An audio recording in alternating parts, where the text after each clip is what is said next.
Rooster Teeth News is brought to you by NatureBox. Snack smarter with French toast granola, sweet blueberry almonds, and more. Get 50% off your first order when you visit naturebox.com/roosterteeth. Ah, what's up, guys? I'm Ashley Jenkins, and new details are incoming for InFAMOUS Second Son, the PS4 exclusive due for release next month. As in previous InFAMOUS titles, you'll have the ability to choose whether to use your powers as a conduit for good or evil, and the consequences of your choices are amplified more than ever in the newest entry in the series.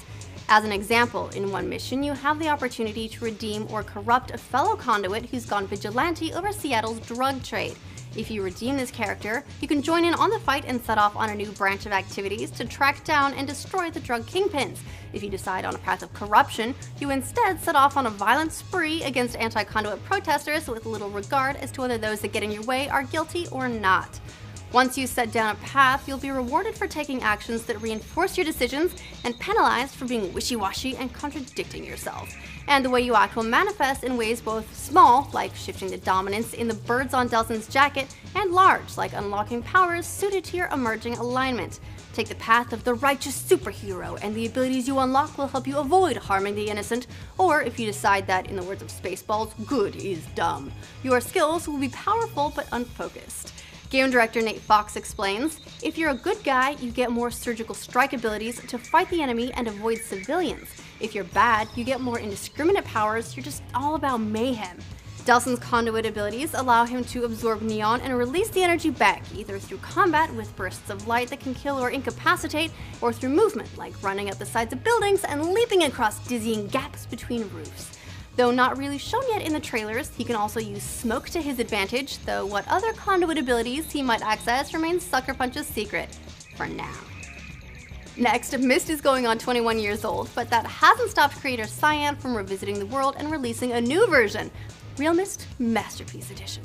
Myst is no stranger to touch-ups. In 2000, Cyan released Myst Masterpiece Edition, which replicated the original 8-bit color game in 24-bit color and remastered the score, sound effects, and cinematics. Later that same year, for some reason, Real Myst Interactive 3D Edition came out and made the classic Myst environments fully explorable in 3D.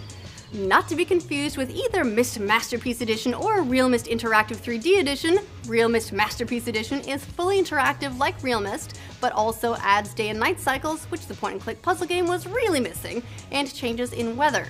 Senior software engineer Jason Calvert says, the idea was to provide an uncompromising 3D experience with a simple point-and-click interface that made the original Myst accessible to anyone. Last October, Cyan launched a successful Kickstarter for a spiritual successor to the Myst series called Abduction, with an O, a point-and-click adventure puzzle game planned for release in 2015. Finally, Double Fine is honing in on their projects for this year's Amnesia Fortnite. Every year-ish, the studio's developers take a break from whatever they're doing, slacking in other words, and spend 2 weeks building prototypes for new ideas, some of which go on to be developed into full games.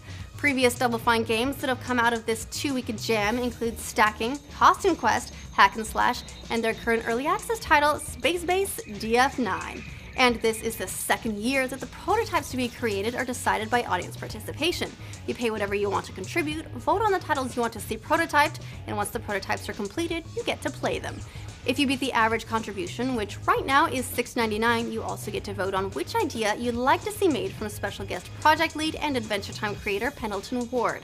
This year's initial pitches included a point-and-click adventure game inspired by classic slasher movies, a game dev pet simulator, a despotic rulership sim in a post-revolutionary republic, a horse-for-hire game about saving inept heroes, a third-person space western, Star Fox meets Shadow of the Colossus in space with pizza, a cat-based platformer through space-time, a dim sum dining simulation, Ikaruga meets ridiculous fishing, and other crazy concepts.